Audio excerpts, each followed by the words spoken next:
Hi guys, welcome back to my channel. It's your girl Lex. Today we are in a different setting. As you guys can see, we're on the balcony and it's really hot. The sun is literally directly in front of me.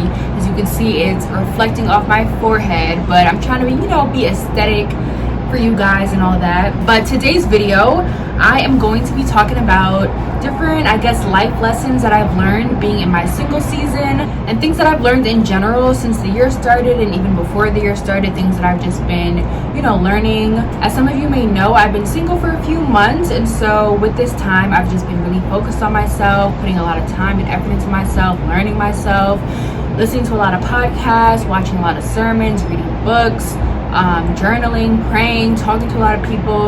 And there's certain things that just keep getting repeated in different forms to the point where I feel like it's become a part of my mindset now, and I want to just share with you guys what I have learned. I'm about to put y'all on game, so honestly I would recommend you grab a paper and a pen to take some notes because I'm about to drop some bombs. Okay, let's get started. I have my iPad right here. So I didn't even mention, this is gonna be 9 things that I've learned in my single season. That's probably what I'll title the video. But yeah, 9 lessons that I'm about to put you guys onto. Let's start. Number 1, put as much effort into your friendships as you do your relationships. And honestly, I'm talking to the ladies right here, both ladies and men, but mostly women, because I feel as though, and speaking from experience, when we get into a relationship, it very quickly becomes all about my man. We just forget everybody else. We forget our friends, our families. We forget our hobbies, things that we like to do individually. And we're just so focused on our man and spending as much time with them as possible, and all that stuff. And there's nothing wrong with that necessarily. What becomes problematic is when you cut off family and friends and everything because of this person. Obviously, when you're with someone new, you're gonna spend time with them, but I feel like it's important to have a balance between your relationship and your friendships and your family. I'm sure you wouldn't go weeks, months, days without talking to your man, so why is it that we go so long without checking in on our friends, without making plans to hang out with our friends, without talking to our family once we get into a relationship? That's where the problem lies. Do not wait until your man has plans with his friends and now it's okay, I guess I'll go hit up my girls now since my man is busy.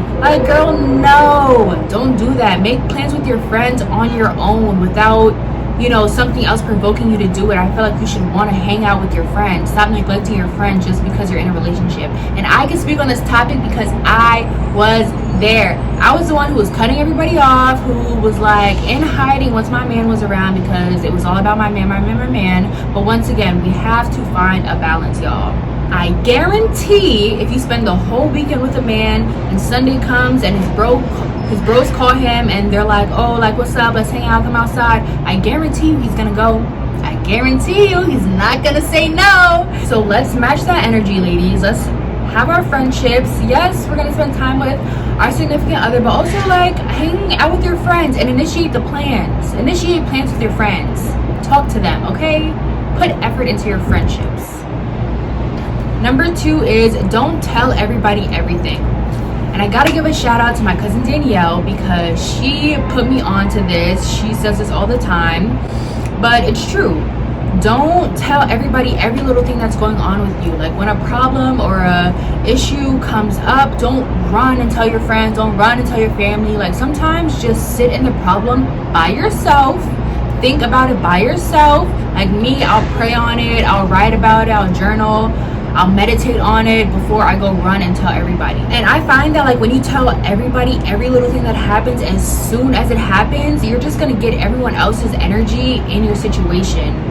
And you're gonna have biased opinions, biased advice, especially if you're telling people that know you personally. And sometimes that's not always the best advice for you. And people will tell you advice based on their experiences and based on their perspective. And everyone's perspective and experiences are different. That's why I feel it's so beneficial to just turn inwards and try to figure the issue out on your own first before you tell anyone else about it. For instance, say you get into an argument with your significant other.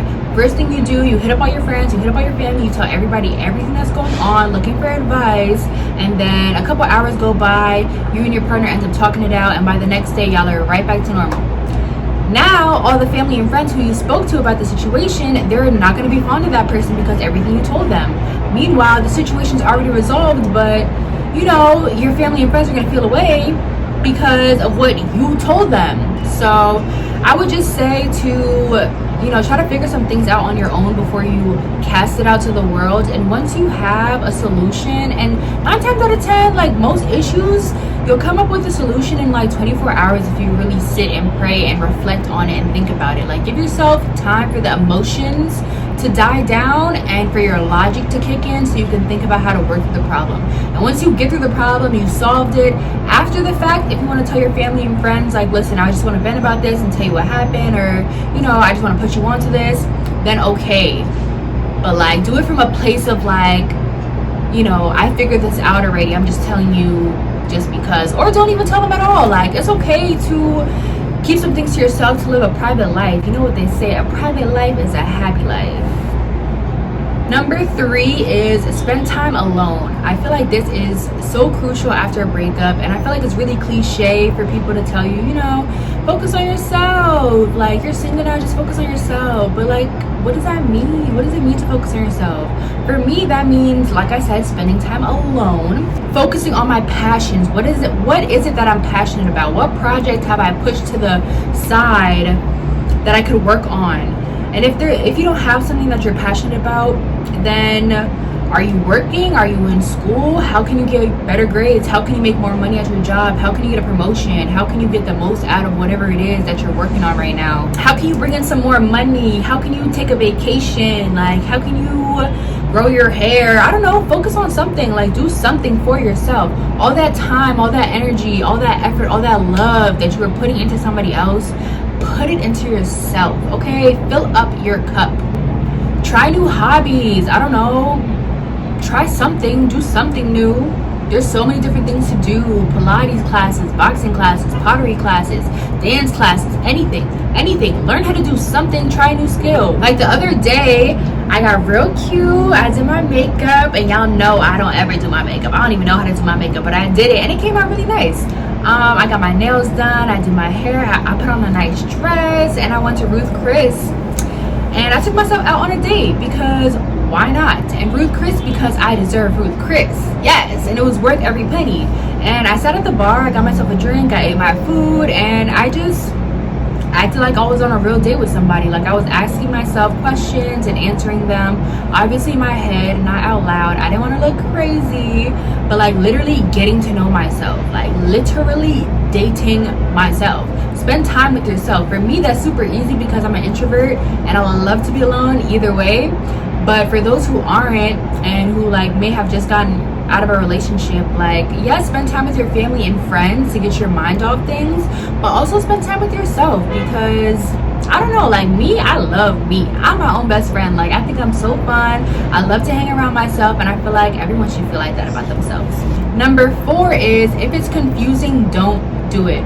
Okay, if it's confusing, do not do it. That goes for any and everything. And I gotta give a shout out to Miss Ruby for this one, because she definitely pointed this out to me and made this very clear.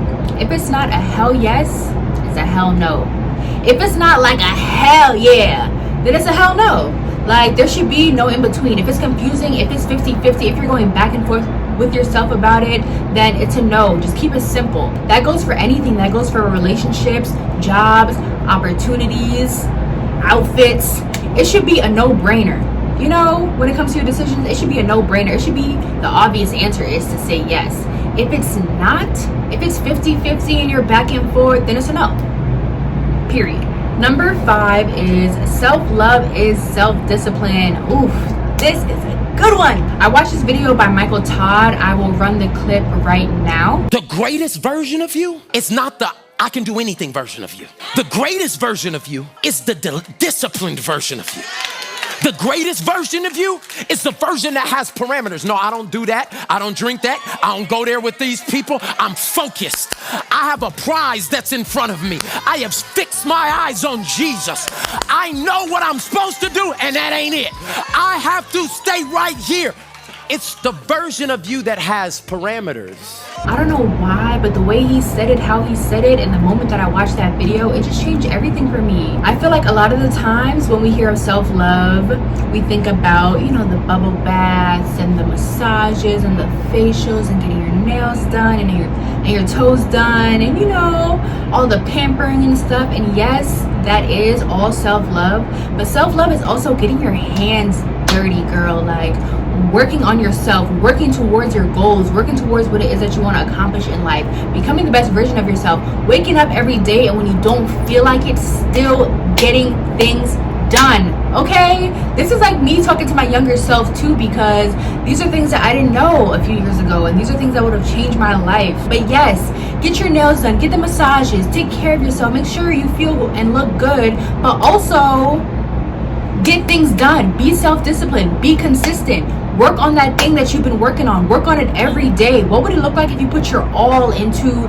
this one thing? What would it look like if you put your all into becoming the best version of yourself? Loving yourself, self-love, is doing what's best for you and what's going to create the best version of you. And sometimes that's going to be things that feel uncomfortable. That's going to be things that you don't want to do, but do it anyway and see what happens.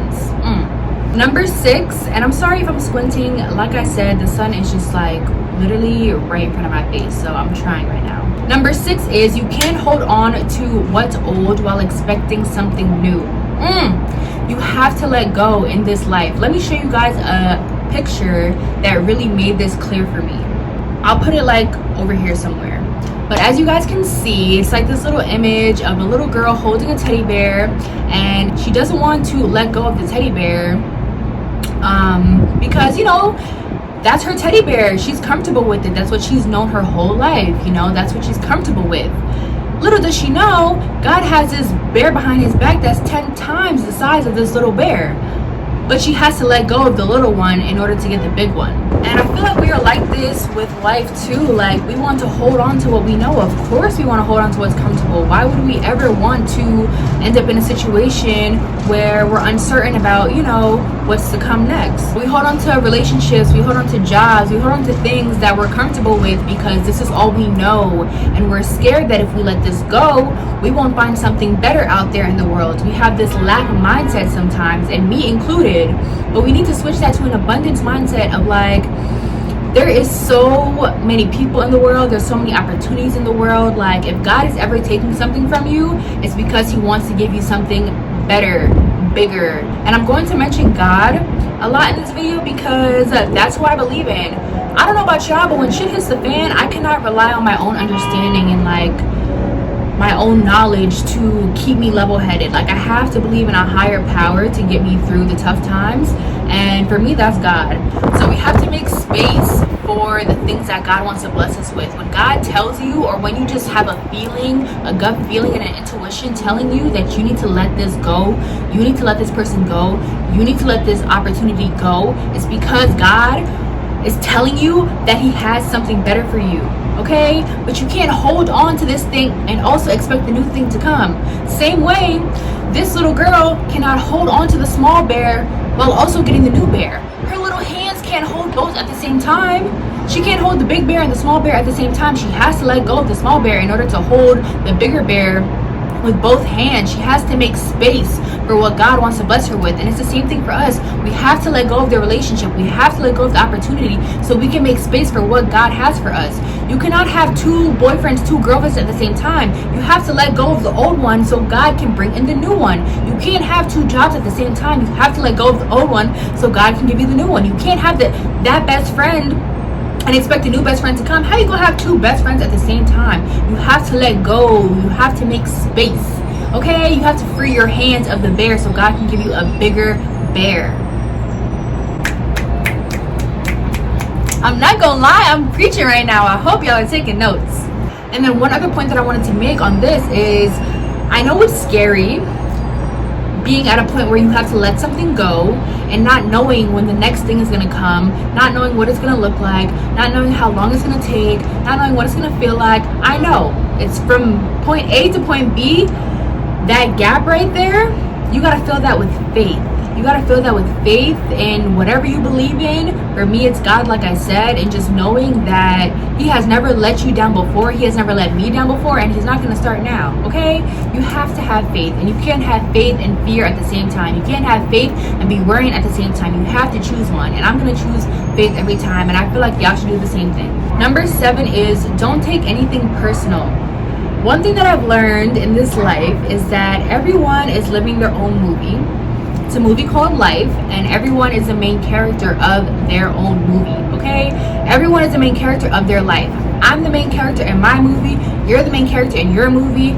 Your family, your friends around you, though they may love you and care for you so much, they are still the main character of their movie, okay? So whatever they do and say on a day-to-day basis is they're probably thinking, okay, how is this going to affect me? You know, what effect does this have on me? They're probably not thinking about how their day-to-day activities is going to affect you, or what they say on a day-to-day basis, how it's going to affect you. They're worried about themselves. It's their movie. They're the main character. And so when people do or say things that do not sit right with you, that rub you the wrong way, that make you feel some type of way, you have to let those things roll off your back and understand that 9 times out of 10, it was not anything personal to you. Like, they're just living out their movie, and you know, they're doing things, saying things that are best for them, or that they feel is right in the moment. And sometimes if you're a character in their movie, you'll just be collateral damage to their actions or what they say. But once you understand that, you can realize that, okay, this is not personal to me. They're just living their life, and you know, it kind of just rubbed you the wrong way, but that's okay. Stop taking things personal. It's not about you. I promise it's not about you. Unless we're talking about your personal movie, it's not about you. You're not the main character. So stop taking things personal, because it was never that deep. It was never directed to you. I promise, okay? Also, another thing that I realized too is that people project a lot, me included. So if someone says something to you, you know, oh, I don't like when you do this, or I don't like that on you, 9 times out of 10, it's because they see something that is a reflection of themselves, something that they don't like within themselves, and they're trying to project that onto you. So once again, don't take it personally. Let it roll off your back, because it has nothing to do with you, I promise. Also, I wanted to say that I got that point from the 5 Agreements by Miguel Ruiz. If you haven't read that book, you should read it. It's really good. It's basically like 5 laws. Is it the 5 Agreements or the 4 Agreements? It's definitely the 4 Agreements by Miguel Ruiz. But yeah, that book is just like basically 4 life lessons, like 4 lessons to live by that will change your life. And that was definitely my favorite one. Number 8 is everything has a season, and there is a season for everything under the sun. Isaiah 60:22 says, when the time is right, I, the Lord, will make it happen. And I love that verse because it's just so comforting. Like, you know, when God is in control, everything works together. Like, though you may be in a storm right now, just know that the sun will shine again. Same way there's the 4 seasons, spring, summer, winter, fall. Same way there's different seasons in our lives. It's never always snowing. It's never always sunny. It's never always raining, okay? The seasons change. There's a time for everything under the sun. Okay, there's a season to be single. There's a season to be in a relationship. There's a season to work hard. There's a season to relax. There's a season to be adventurous and, you know, live life on the edge. There's a season to have a family and settle down. There's a season for everything, okay? And no season is going to last forever, I promise. You're not always going to feel pain. You're going to feel joy again, but you're not always going to be happy. You're going to feel pain again. Just being flexible and flowing with the seasons, and embrace each season that you're in. Embrace each season that you're in, because there's a lesson to learn in every season, and there is some good in every season. Because if you believe in God, all things work together for your greatest good, for those who love the Lord. So just knowing that, like, though you may be in a season of single, you could be single for years, and I'm not there yet, so I can't really speak on it, but even being in that situation, just know that you will love again. Like, you will be in a relationship again. This is just a season. And while you're here, while you're in this season, let's embrace it. What benefits come with being single? What benefits come with not having a job? I don't know. Like, there's benefits in each season. You just have to look for them and be open to the lessons that are set in those seasons for you to learn. Number 9, and the final life tip or lesson that I've learned is you are whole on your own. Ladies and gentlemen, you did not come out of your mother's womb attached to the hip with somebody. We all came into this world alone. We're all gonna leave alone. You're whole on your own. You weren't born as half a human.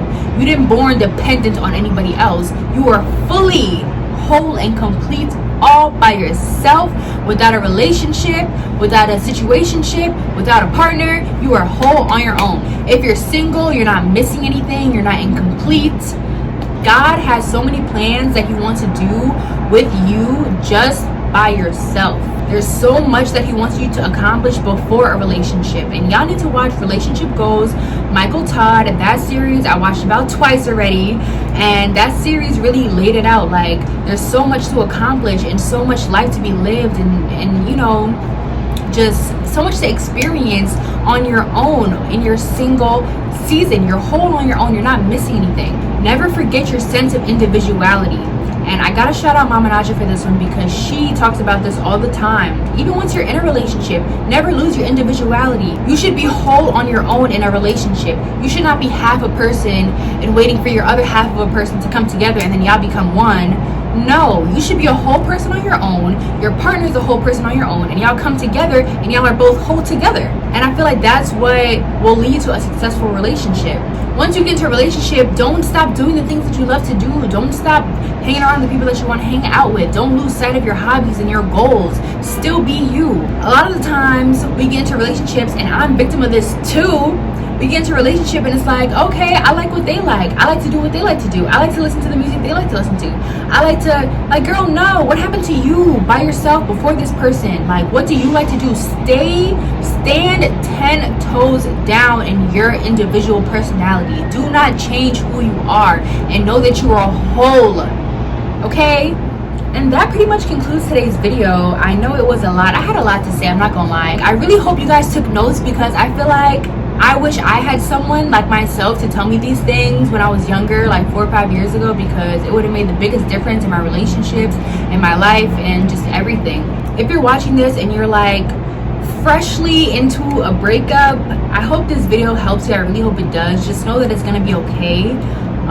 Love on yourself a lot. Fall in love with yourself. Don't play about yourself. If you like this video, make sure you leave a like and a comment down below. Make sure you guys engage with me. Comment down below what was your favorite life lesson that I mentioned in this video. Let me know. Make sure you subscribe, hit the bell to be notified every time I upload, because I'm not gonna lie, like, I post some really good videos and I'm always trying to help you guys out, and you know, I just drop gems. You don't want to miss out, so make sure you subscribe, and I will see you guys in the next video. Bye.